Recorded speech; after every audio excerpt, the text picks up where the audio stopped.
Well, hey, what's going on, everybody? Today I'm talking all about drop bags, what you might want to put in a drop bag for a long ultra marathon.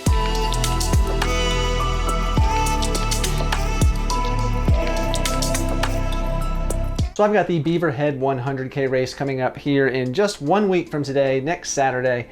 And with this race, you can't really have crew. Well, you can have crew, but they can only see you at a couple of spots. Plus, it's halfway across the country, more than halfway across the country for me.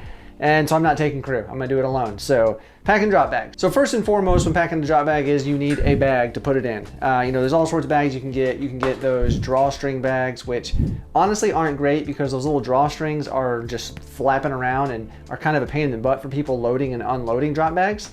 So I went with the, I've got a 20-liter waterproof bag here. This looks massive, but trust me, once we fill it up, you roll this down to get it secured. It actually fits nicely and it's not too big. And it should be really good and just keep things dry. But when packing a drop bag, you need to consider a couple things. Obviously, what kind of race are you doing? Are you doing a race that has lots of aid stations where, every 5 miles you've got a avocado toast aid station or something like that? Obviously you're probably not you might not need a drop bag. You might just want one to have like an extra pair of shoes or something like that. Are you doing a mountain race, an alpine race where there's not very many aid stations, or there's a couple that are far apart and it's very remote, so maybe it's not well supported? So that, is obviously going to play a factor of what you might want to put in that drop bag. So for me, with the Beaverhead 100K, it's that latter category. It's very remote aid stations that are hard to access. They actually have to use like ATVs to haul in water and like bury it like a week in advance, bury it in snow. And so their aid station fare is quite limited. So I need to pack more nutrition. So anyway, we're allowed to have one drop bag at the almost halfway point, about 27 miles into the race. And then I have another bag for the finish line because we have to take a shuttle. So I'll be at the finish line for a little while in wet clothes after the race, and I want something dry. So we'll get to that. First of all, we'll pack the bag for Lim High Pass, which is about almost halfway in the race. So one thing that most people are probably gonna wanna pack in a drop bag is gonna be an extra pair of shoes. So for me, I'm not that kind of person. I have never changed shoes once in an ultra marathon. I've never changed socks. I always wear the same pair. If it ain't broke, don't fix it. But some people like it. So you might want to put an extra pair of shoes in the bag. This bag is plenty big to do that. So with this race being pretty mountainous, an alpine race where we're up above 9,000 feet for most of the race, I don't know what to expect. I've never really been up that high. So I am gonna take my Black Diamond Carbon Distance Z poles. Got those right here. I don't know if I'm gonna use them. I might not even put them in the drop bag, but I'm gonna pack them and take them with me just in case. So I'm gonna go ahead and throw those in the drop bag. Well, not throw them, but put them nicely. And to go along with that, I've got gloves that I use for when I use trekking poles, because if you use them for a long amount of time, if you've ever done it, you've probably gotten blisters on your hands or some raw spots. This will solve that problem, and these are like $7. To go along with that extra pair of shoes, if you do, or maybe you just want to change socks, I've got an extra pair of XOSKIN toe socks here. Like I said, I've never changed socks. I'm not planning to use these, but just in case. Another great thing about XOSKIN when you purchase their stuff is it comes in this lock sack waterproof bag. These are waterproof bags. They're really nice. This is a waterproof bag, so I don't really need this, but double protection. To go along with the theme of foot care or feet, I've got a bag of foot care products or just general health stuff. So as you can see, I've got a bag of Gold Bond Friction Defense. This is just for lubrication. Maybe I need to re-lube the nipples or the groin area or the feet, whatever. Also in the bag, I have Leukotape and benzoin compound just in case I need to tape up any hot spots on the feet or any other areas that tape is the best. I've got some small scissors as well to cut that tape around the edges so it doesn't come off. We've got alcohol pads to clean before I put the tape on to make sure that tape sticks and adheres well and doesn't come off. And then I also have some paper towels to put that benzoin compound on to help that tape stick. If you're curious about all this tape sticking stuff I'm talking about, top right corner is a video all about making tape stick using these products here for a long ultra marathon. Check it out. And then also, of course, I have some big gauze pads. I've got some Band-Aids. I have some other lubrication ointments here that I might need potentially. Also have the KT tape in the back, some kinesiology type tape, just in case I need, having an area where I might need to use that, I'll have it with me. And then of course, if I get to this drop bag and I need something else like, maybe some Tylenol or something along those lines, that's always in my race vest. I carry that with me, so I'll have that as well. So that's just about it for this bag. This one will go into the drop bag now. And then finally for me, the last thing that's going in the drop bag is another bag of nutrition. So like I mentioned about the Beaverhead, their aid stations are a little more sparse because of the remoteness of the race. So luckily they will have tailwind, which is my primary fuel source. So that'll be great to go there. I am plant-based as well, so I have to take that into consideration. So I've got more spring energy gels, a couple of Huma gels. I've got a date bar in here as well. And then another pouch of tailwind, but this is the tailwind recovery here in case I need a little extra calories, maybe some protein. Then also some more of the spring energy gels that do have some protein and more fats in them as well, just to, you know, it's later in the race, might need those. In the bag. A couple of the things that you might want to put in a bag is another pair of clothes. Maybe you want to, you know, another pair of shorts, another shirt, maybe another hat, something like that, or a jacket if you're going into a different climate.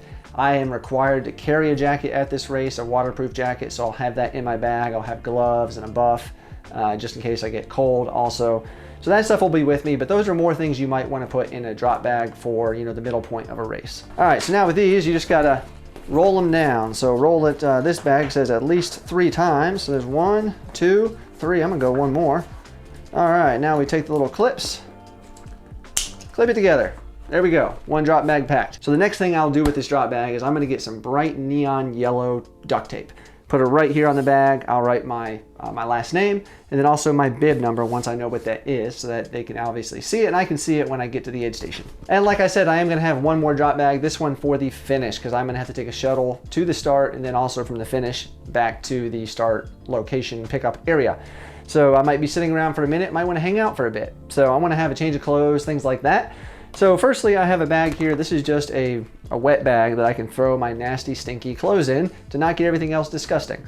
You know, not a must, but I like to have it. Next is a pair of nice recovery flip-flops. These are the Skechers Go Run flops, or whatever. I don't know. They're flip-flops, but they're nice. So I'll have these to put on after the race. I can take my shoes off. I know there is a couple of creek crossings on that last downhill section going to the finish, so I'll probably have some wet feet. So I want to get them off. I can put these on, dry off. Into the bag. And I might want to change of clothes. So I have a nice pair of really comfortable, just nice joggers I can throw on afterwards. Under that, I can throw on, I've got some Path Project shorts, just in case I want a pair of shorts, and another pair of Path Projects liners to put on under the shorts in case I just want to wear that. Something really nice and comfortable. And then also, if my feet are cold, like I mentioned, I've got another pair of the XOSKIN socks I can throw on, just to help keep the feet a little bit warmer. And then a Path Projects t-shirt just to throw on. And if I am cold, you know, I don't know what the temperature will be, maybe after the race, sometimes your body is a little bit cold, even if it's warmer outside.